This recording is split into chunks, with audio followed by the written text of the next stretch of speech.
प्यारे बच्चों नमस्कार। 10वीं कक्षा की विज्ञान के चैप्टर विद्युत के दूसरे लेक्चर में आपका स्वागत है। इस लेक्चर में हम ये सीखेंगे कि विभवांतर क्या होता है, विभवांतर की इकाई क्या होती है, फिर उसकी इकाई को हम परिभाषित करेंगे।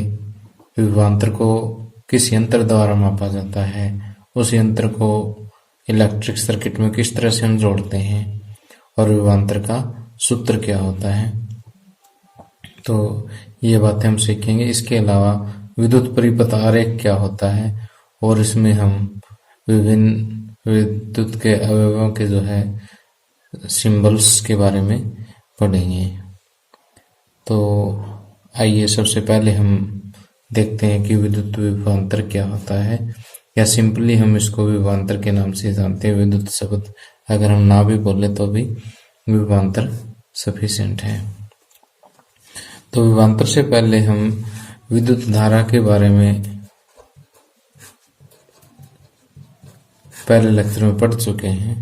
विद्युत धारा, जैसे मैंने आपको बताया था, किसी चालक में से आवेशों के बहने की जो दर है, आवेशों के प्रवाह की जो दर है, उसे हम क्या कहते हैं? विद्युत धारा कहते हैं। कि जिस दर से किसी चालक में से आवेशों का प्रवाह हो रहा है, वो दर क्या कहलाती है? विद्युत धारा कहलाती है। अब देखिए, इस कंसेप्ट को समझने के लिए हमने एक बार विद्युत धारा को पानी की धारा के साथ कंपेयर किया था। मान लीजिए कि पाइप है, इसमें से ये पानी के कण वो बह रहे हैं। तो जैसे इधर आवेशों के बहने को हम विद्युत धारा कहते हैं, या पानी के कणों को बहने को हम पानी की धारा कहेंगे। अब देखिए यहाँ पर, जैसे अगर हम इस पाइप का एक सिरा ऊपर और एक नीचे रख दें, ये मान लीजिए हमारी जमीन है, और जमीन से एक की ऊंचाई थोड़ी सी ज्यादा कर दें और दूसरी की ऊंचाई कम कर दें, तो आपको पता है पानी बहना शुरू कर देता है, पानी की धारा शुरू हो जाती है। अगर हम दोनों सिरे एक ही लेवल में रखें तो नेचुरल सी बात है कि धारा नहीं बहेगी। अब देखिए, यहाँ पर थोड़ी सी सोचने वाली बात है कि यहाँ पर पानी के कणों का प्रवाह हो रहा है, लेकिन यहाँ पर पानी के कणों का प्रवाह नहीं हो रहा। इसका मतलब कि प्रवाह कब होता है? जब पानी के कणों पर कोई न कोई बाहर से कार्य कर रहा हो। अब जब पानी, इसकी पाइप की जो सिरे अगर ऊपर नीचे हो, तो जो गुरुत्वाकर्षण बल है वो इस पर कार्य कर रहा है। अगर वो गुरुत्वाकर्षण बल इस पर कार्य कर रहा है तो इसका मतलब चलेंगे। और यहाँ पर क्योंकि दोनों का सिर पे गुरुत्वाकर्षण बल समान है, तो यहाँ पर पानी नहीं चल पा रहा। या फिर अगर इसमें पानी का फ्लो चाहते हैं तो बाहर से हमें कोई पानी की मोटर वगैरह कोई न कोई चीज ऐसी लगानी पड़ेगी जो इन कणों पर कार्य कर सके। ठीक है, तो इसका मतलब कि जब तक हम कोई मोटर नहीं लगाएंगे या इसके सिरों को के बीच में अगर हम अंतर नहीं देंगे, तब तक पानी के कणों का प्रवाह नहीं होगा। ठीक उसी तरह से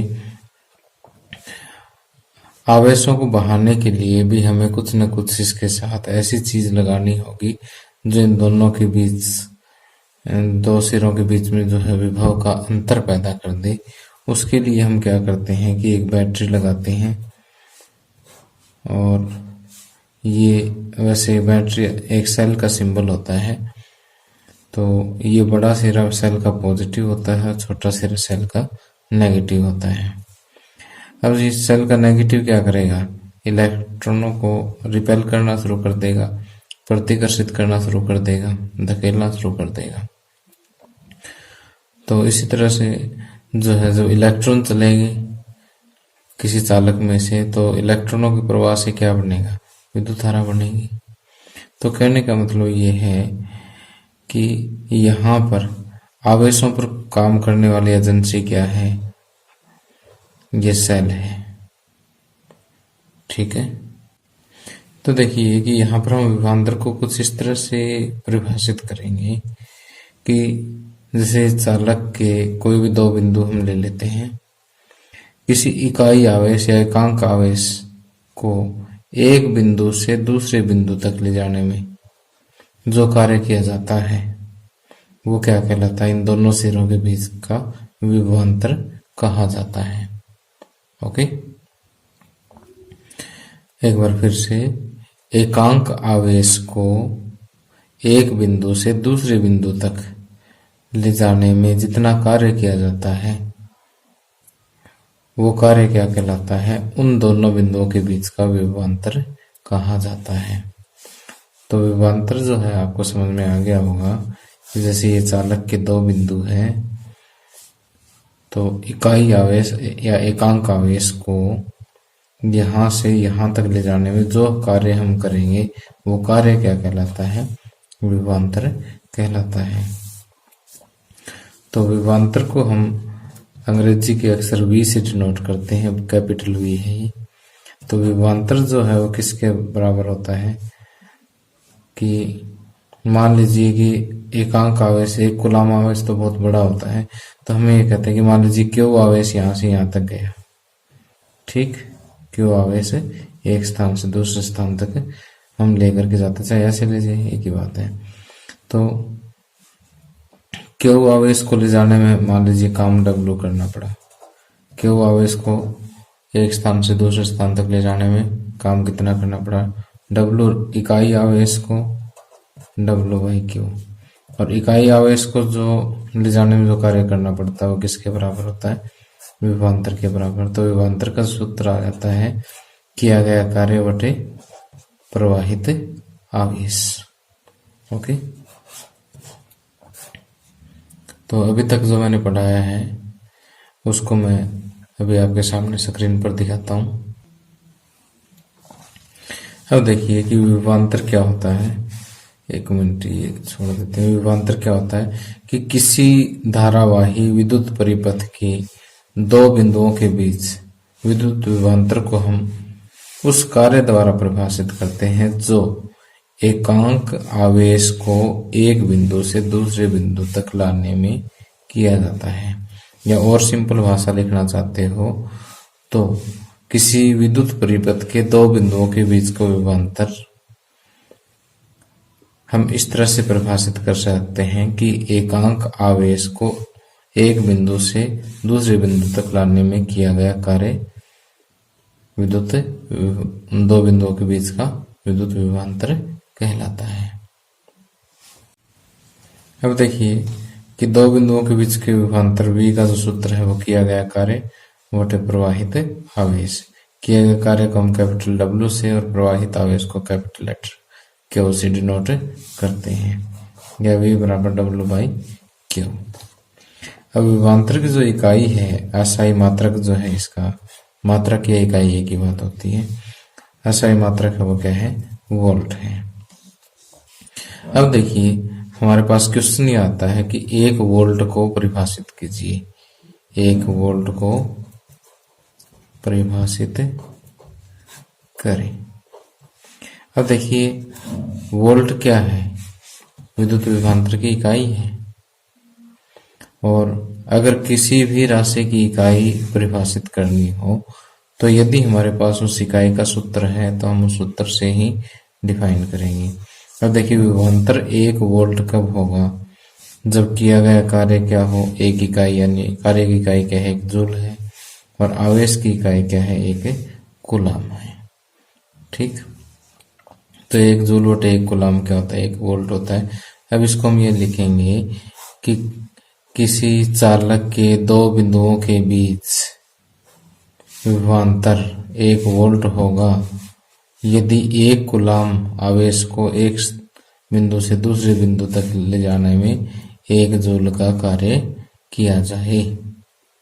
ठीक, कि दो बिंदुओं के बीच का विभवांतर हम एक वोल्ट कह सकते हैं यदि एक बिंदु से दूसरे बिंदु तक एक कूलाम आवेश को ले जाने में एक जूल का कार्य किया जाए। देखिए ये हमने लिखा यहाँ पर, यदि किसी विद्युत धारावाही चालक के दो बिंदुओं के बीच एक कूलाम आवेश को एक बिंदु से दूसरे बिंदु तक ले जाने में 1 जूल कार्य किया जाता है तो उन दोनों बिंदुओं के बीच विभवांतर 1 वोल्ट होता है।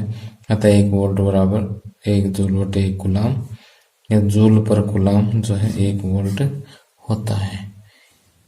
ओके, तो ये दोनों सूत्र जो है आगे न्यूमेरिकल्स के लिए आप याद रखेंगे। वैसे सूत्र मेन तो एक ही है, तो आपको जूल पर कूलाम जो है 1 वोल्ट के बराबर होता है, ये भी न्यूमेरिकल्स के लिए आपने याद रखना है। अब देखिए कि विभवांतर के बारे में एक खास बात हो रहा है कि इसे जिस यंत्र से मापा जाता है उस यंत्र को हम क्या कहते हैं, वोल्ट मीटर कहते हैं। इससे पहले हमने एक विद्युत धारा को मापने के लिए यंत्र पढ़ा था, उसको हम क्या कहते हैं, एमीटर। और विभवांतर को मापने के लिए जो यंत्र है उसको हम कहते हैं वोल्ट मीटर। अब देखिए कि वोल्ट मीटर को जो है किसी भी सर्किट में, किसी भी विद्युत परिपथ में जो है पार्श्व क्रम में जोड़ा जाता है, समांतर क्रम में जोड़ा जाता है। और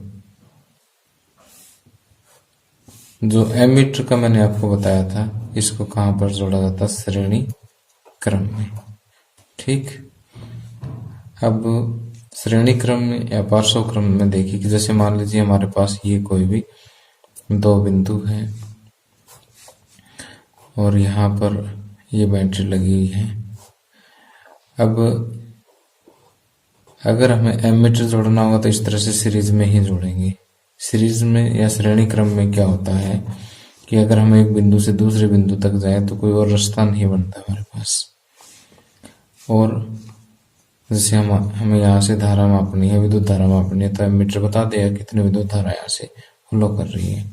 जबकि वोल्ट मीटर को जो है, मान ली इन दोनों बिंदुओं के बीच में हमें विभवांतर मापना है, तो वोल्ट मीटर को इस तरह से जोड़ेंगे पार्श्व क्रम में। पार्श्व का मतलब ऐसे समांतर में। ओके, अब एमीटर और वोल्ट मीटर में एक फर्क और है कि इसका जो प्रतिरोध है वो कम है और इसका प्रतिरोध अधिक है। ठीक है, तो एग्जामिनेशन पॉइंट ऑफ व्यू से थोड़ा सा इम्पोर्टेंट है पॉइंट कि इसका प्रतिरोध कम और इसका प्रतिरोध ज्यादा है। प्रतिरोध के बारे में अभी आपको जस्ट अगले लेक्चर में बताऊंगा। ठीक है, तब तक आप याद रख लीजिए कि प्रतिरोध जो है विद्युत धारा का विरोध करने का एक गुण होता है बस। ठीक है, बाकी डिटेल में आपको अगले लेक्चर में बता ही दूंगा। अब आइए नेक्स्ट टॉपिक करते हैं, विद्युत परिपथ आरेख क्या होता है। अब देखिए, विद्युत परिपथ हमने पिछले लेक्चर में पढ़ लिया था कि वह बंद पथ जिसमें विद्युत धारा बहती है वो बंद परिपथ क्या कहलाता है, विद्युत परिपथ कहलाता है। अब विद्युत परिपथ आरेख क्या होता है। अब देखिए कि विद्युत परिपथ के कुछ एक अवयव होते हैं, जैसे यहाँ पर कुछ बल्ब है, बैटरी है, स्विच है, एमीटर, वोल्ट मीटर वगैरह जो है जिससे हम विद्युत धारा को मापते हैं, विभवांतर को मापते हैं, वो सारे एक विद्युत परिपथ में जोड़े जा सकते हैं। तो जो चीजें हम विद्युत परिपथ में जोड़ते हैं वो विद्युत परिपथ के अवयव कहलाते हैं। अब देखिए कि उन अवयवों को हम कुछ प्रतीकों द्वारा दिखाते हैं, कुछ उनके लिए विशेष प्रतीक होते हैं। जैसे ये बल्ब के लिए ये प्रतीक है, ओके, और ये सेल के लिए प्रतीक है। सेल के लिए क्या प्रतीक है, ये वाला प्रतीक है। और अगर कई सारे सेल इस तरह से जुड़ जाए तो ये बैटरी बन जाती है, बैटरी का प्रतीक हो गया। ठीक है, तो इसी तरह से ये स्विच का प्रतीक हो गया। तो इस तरह से एक विद्युत परिपथ के विभिन्न अवयवों को अगर हम सुविधाजनक प्रतीकों द्वारा निरूपित कर देते हैं तो ये चीज क्या कहलाती है, विद्युत परिपथ आरेख कहलाती है। तो ये चीज मैंने यहाँ पर लिख दी है कि एक ऐसा आरेख जिसमें विद्युत परिपथ के विभिन्न अवयवों को सुविधाजनक प्रतीकों द्वारा निरूपित किया जाता है, विद्युत परिपथ आरेख कहलाता है। यहाँ चित्र में हमने एक विद्युत परिपथ आरेख दिखाया है जिसमें एक सेल है, एक विद्युत बल्ब है, एक एमीटर है, एक प्लग कुंजी है, या इसको स्विच भी हम बोल सकते हैं। अब देखिए कि विद्युत परिपथ आरेख के लिए विभिन्न प्रतीक जो फिक्स हैं उनको हम चेंज नहीं कर सकते। कि देखिए जैसे विद्युत सेल है उसके लिए एक बड़ी लाइन एक छोटी लाइन, ये इसका एक प्रतीक है। बड़ी लाइन प्लस को, छोटी लाइन माइनस को रिप्रेजेंट करती है। इसी तरह से बैटरी या सेलों का संयोजन, कई सारे सेल अगर जुड़े हो तो बैटरी बन जाती है। तो सेलों का जो संयोजन है या बैटरी का ये प्रतीक है कि एक सेल हो गया दूसरा तीसरा, इनका संयोजन इस तरह से होता है कि पहले का नेगेटिव दूसरे का पॉजिटिव के साथ जुड़ा होता है। अब खुली प्लग कुंजी या स्विच, खुली में ऐसे बीच में कोई डॉट नहीं होता, ध्यान रखना है। और बंद प्लग कुंजी में बीच में डॉट होता है। तार संधि, जैसे एक तार ऐसे जा रहा दूसरा इस तरह से हमने यहाँ पर जोड़ दिया, तार संधि है। और अगर एक तार ऐसे जा रहा दूसरा इसको उसके साथ जुड़ा नहीं है तो इस तरह से हम दिखा देते हैं कि बिना संधि का तार या तार क्रॉसिंग है। विद्युत बल्ब के लिए ये वाला सिंबल है, या सिंपल इस तरह से बल्ब का चित्र भी बनाया जा सकता है। इसके लिए प्रतिरोध का इस तरह से जिग जैग लाइन जो है ये सिंबल है। प्रतिवर्ती प्रतिरोधक या धारा नियंत्रक, इसके लिए ये इस तरह से प्रतिवर्ती प्रतिरोधक है। इस तरह से प्रतिरोध का सिंबल के साथ एक तीर का निशान लगा दो, या इस तरह से ऊपर से तीर का निशान लगा दो। एमीटर के लिए घेरा लगा करके ए साथ में प्लस माइनस दिखाना है। वोल्ट मीटर पे में जो है एक सर्कल लगा करके बीच में वी लिख दीजिए और प्लस माइनस भी साथ में दर्शाना है। तो ये चित्र, ये सिंबल जो है आप अच्छे से याद रखेंगे। कई बार एक नंबर में सिर्फ सिंबल पर आधारित प्रश्न भी पूछ लिए जाते हैं, तो इनसे ध्यान रखें। तो प्यारे बच्चों, आज का लेक्चर यहीं समाप्त होता है। अगले लेक्चर में हम ओम का नियम और उस पर आधारित कुछ महत्वपूर्ण प्रश्न करेंगे।